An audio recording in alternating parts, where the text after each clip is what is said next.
Okay, so since I've been getting some requests for it and stuff, and mind this, that is a bag of old military clothes, military boots, and a picture from the Vietnam War. So, basically, I'm just going to show off my collection, and I wasn't going to get everything out. I know it looks like I hoard stuff, but do keep in mind that I have 4 Honda push mowers that I have in this garage, and I've gotten every single one of them for free. So, I do like getting freebies. And fixing them. And also, one other thing is, I will explain this in a minute, but I'm just going to go and show everything. So we have a Honda HRR 216. We have a Honda HRX 217. This is a Honda HRT. I think it's the old Honda Harmony. So yeah, that's cool.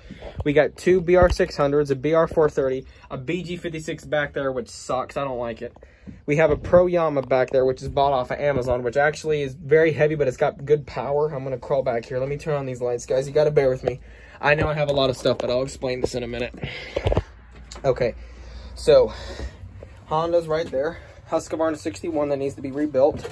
We have a Homelight 26cc, a Craftsman 27cc, which are both trimmers.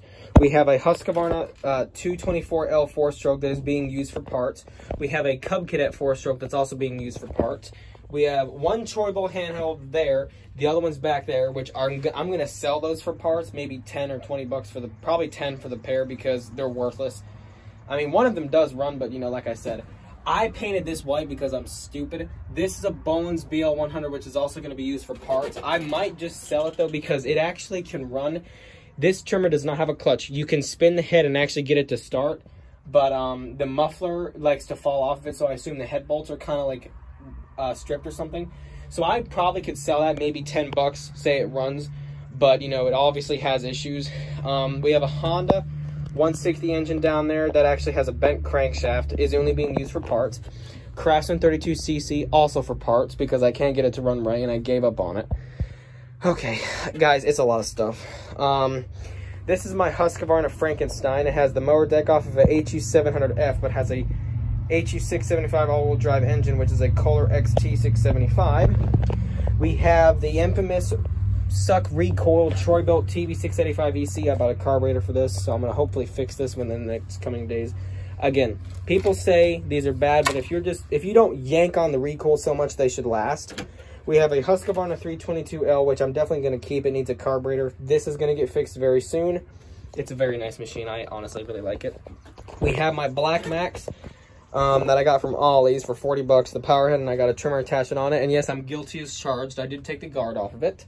We have a Cam 90R, which runs, but it needs a little bit of work. It needs a clutch drum bearing because it grinds pretty badly.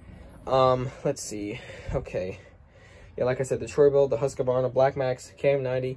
The FS91R, I swear, guys, I've had that machine since December of 2022, and I swear it doesn't want to run right. I don't know what's wrong with it, but I think it might be my fault. It might be old gummy fuel. I don't know, but, you know, it's not running right. I will just get into that in a later video. 223L, it is a beautiful Swedish beast. I absolutely love it. Bunch of attachments, 2 Poland chainsaws. One of them works. The other one I think works, but it needs a little bit of an adjustment. I have too many attachments down here. It's very unorganized, but there's Stihl, Echo, you know, MTD, Craftsman attachments and stuff. Everything you can think of. A torn apart GT225. I need to put it back together, which, guys, call me a hoarder, but when you get a lot of free stuff like I do, okay, wait a minute, I don't want to brag, but I have been getting a lot of free stuff lately, and I've been, like, getting great parts and or good running units, so that's why it looks so bad. Also, this Cub Cadet right here has a messed up recoil. Watch, when I pull on it, it doesn't always want to catch. It sometimes pulls it over, but not always. We'll get into that later. We have 1, 2, and 3 Honda mower bags, basically. There is one Honda push mower that is no longer currently here because we took it to into storage, basically, because it's the one with the locked up motor. So it's pretty much just going to be for parts for now, I guess. So yeah. Then we have this rack up here. That is a Bones BL160 that needs a carburetor. We have an Echo SRM 225, which I need to clean it, of course, before I sell it. It used to be a PAS 225, but the Echo 230 back there is now currently the PAS model, and this is the SRM, so I basically switched to the shafts. I'm going to sell the 225 because I do not like these. I think they're powerless, kinda. I like the old SRM 210 or 2100, basically. We have an FS56, and then we have an old FS80 back there, which is just being used for parts as well, because it has a really bad oil leak, and I don't think it's worth fixing, so it's just being left over for parts. We have a stihl pulse saw attachment. That's just like the gearbox, basically. This is my original Honda push mower. This was my very first one. It is being used for parts, just because since I have basically 3 others that work really good, I just was going to use this one for parts. It has an aftermarket carburetor on it, so the motor still works as far as I know, but I haven't ran it in like a bunch of months. But the aftermarket carburetor worked, but it leaks. And the front wheel adjuster on the left side is bent really badly. So because of that, it's basically unusable, because not only is the wheel adjuster bent, the deck is also bent, so it's kind of unusable. It's just got a good engine for sure. Let's see. We have I think this is a Tough Built pressure washer. Yeah, that was bought off of Amazon. That's my grandmother's. It's pretty good as far as I'm concerned. So yeah, I wasn't going to get everything out, but as you can see, I'm a hoarder. Please don't shame me, guys. It's a lot of free stuff. How could you go wrong? This is really unorganized, but I usually choose to never clean it because I just get more and more parts in, and, you know, I just never clean it. Cool oiler cans. My gas cans, my jack. Let me step out of here. Guys, this is like an 8 by 10 building. It's very small. It's too small for all of this. My creeper, some cleaning stuff, a big igloo cooler that I also got for free. Okay, I'm gonna go and turn off the lights now.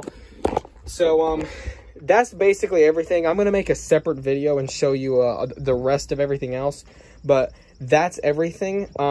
One thing I would like to say though is, after all this stuff that I've gotten for free, I do plan on selling some of this stuff, obviously, at the next yard sale that we have, because I have too much.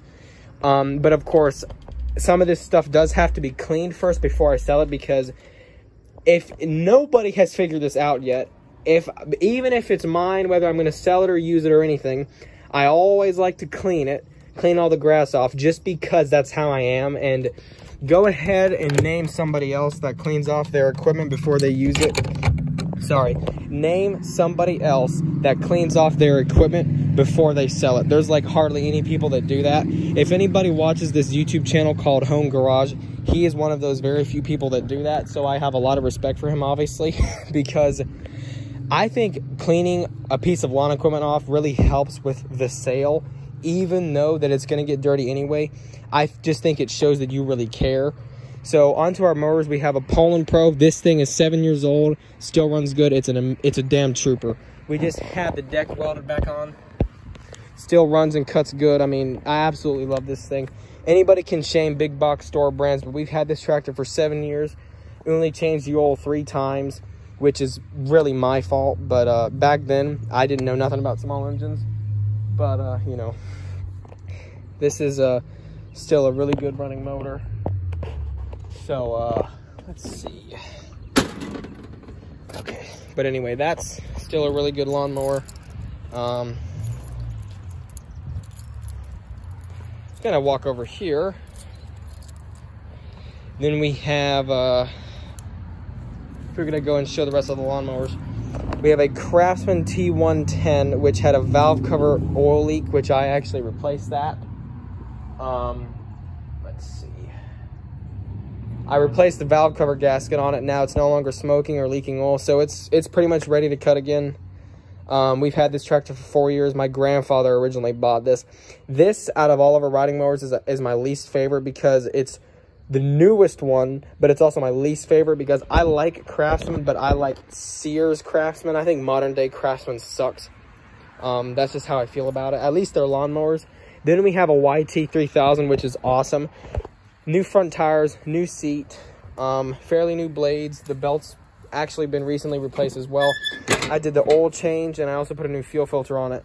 So we have about $100 worth of recent work in this tractor so far, but we're no longer using it, which is why the battery's out of it for at least now. because one of the wheel drag links actually fell off yesterday while I was mowing this very lawn.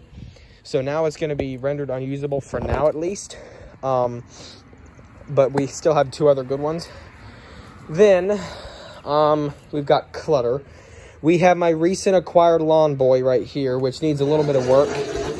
It does kind of sputter when you're using it, so I'm only going to guess that it's probably in need of a pretty good tune-up or something. I'm going to do the spark plug air filter, give it fresh gas and maybe some seafoam and see if that can kind of help it run a little bit.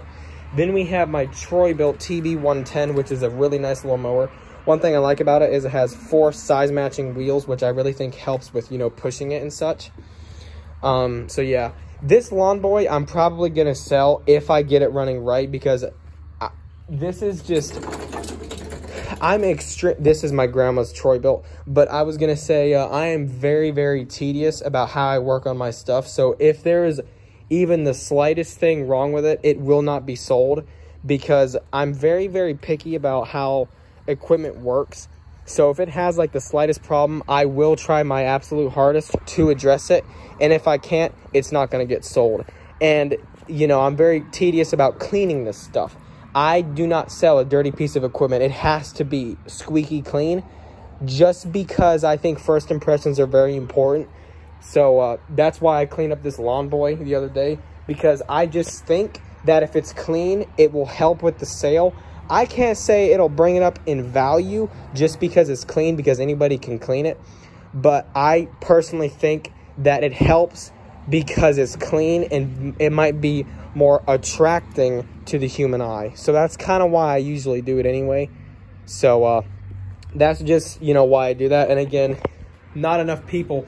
I mean, you go to like, and I don't know why I'm ranting about this now, but you know, you go to like the big box places, or like the bigger places like you know, Quality Equipment, for example, that sell John Deere's. I mean, as far as I know, in this state, they charge $100 an hour to do small engine repair, and they don't clean nothing, which I get that it can be like a time-consuming thing, but even wiping it off with a towel doesn't take a lot. But of course, nobody does that, and honestly, it's sad, because I just always thought it would be better if you just clean it off a little bit. And like I said, I don't know why I'm ranting about this, but you know, it just sucks that nobody cleans off their stuff hardly at all, because I really do think it's just better. So yeah, that's an equipment tour and a shop tour, all that. It's a mess, but there you go.